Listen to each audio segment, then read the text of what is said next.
Fusion mode of subject formation. પરિચય જોઈએ તો ફ્યુઝન એટલે કે બે કે તેથી વધુ વિષયો ગાઢ રીતે એકમેકમાં સમાઈ જાય અને એક નવો વિષય બનાવે છે. ફ્યુઝનમાં મૂળ વિષયો પોતાની અલગ ઓળખ ગુમાવે છે અને એક નવો સ્વતંત્ર અને સ્થિર વિષય વિકસે છે. આ પ્રક્રિયા ખાસ કરીને ત્યારે થાય છે જ્યારે બે વિષયોમાં લાંબા સમયથી સંશોધન અને અભ્યાસ સાથે સાથે ચાલે અને અંતે તેઓ ઓર્ગેનિક યુનિટી બનાવે છે.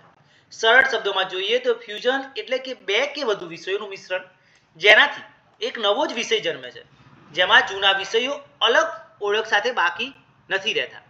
વ્યાખ્યા તો according to Ranganathan, when two or more subjects fuse together in such a way that they lose their separate identity and form a new independent subject, it is called a fusion.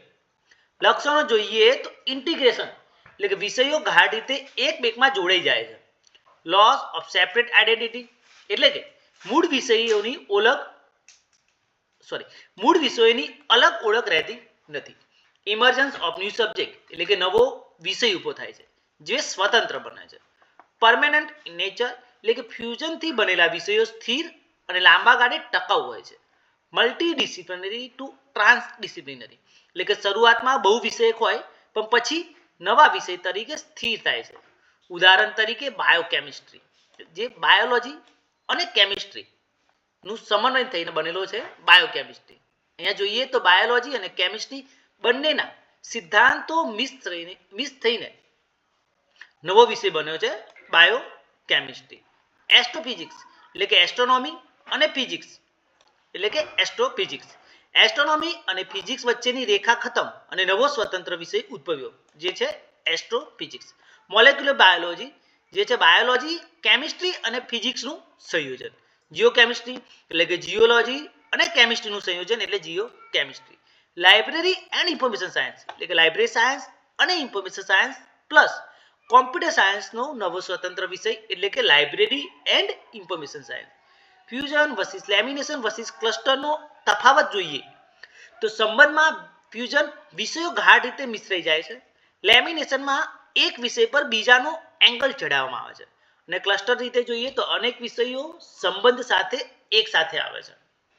ઓળખ તો મૂળ વિષય અલગ રહેતા નથી. અહીં લેમિનેશનમાં માત્ર મુખ્ય વિષય રહે છે, બીજું રહે છે લેયર. ક્લસ્ટરમાં બધા વિષયો પોતાની અલગ ઓળખ જાળવે છે. ઉદાહરણ તરીકે biochemistry, astrophysics, history of literature, environmental studies. Library science ક્ષેત્રે મહત્વ જોઈએ તો ક્લાસિફિકેશનમાં અગત્યનું છે કે ફ્યુઝન સબ્જેક્ટ્સ માટે નવા નોટેશન અને વર્ગોની જરૂર પડે છે. કેટલોગિંગમાં સહાય, રિસોર્સિસને હાઇબ્રિડ નેચરથી ઓળખીને ઇન્ડેક્સ કરવું પડે છે.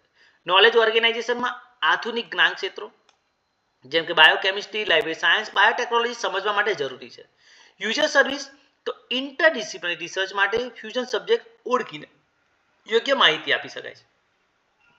રિસર્ચ ટ્રેન્ડ જેમ આજકાલના મોટાભાગના નવા વિષયો ફ્યુઝનમાંથી જન્મે છે. નિષ્કર્ષ જોઈએ તો ફ્યુઝન એક એવો મોડ છે જેમાં બે કે વધુ વિષયો ગાઢ રીતે મિશ્રાઈને એક નવો સ્વતંત્ર વિષય બનાવે છે. તેનું સ્વરૂપ છે integration, loss of separate identity, emergence of independent discipline. ઉદાહરણ તરીકે બાયોકેમિસ્ટ્રી, એસ્ટ્રોફિઝિક્સ, લાઇબ્રેરી સાયન્સ.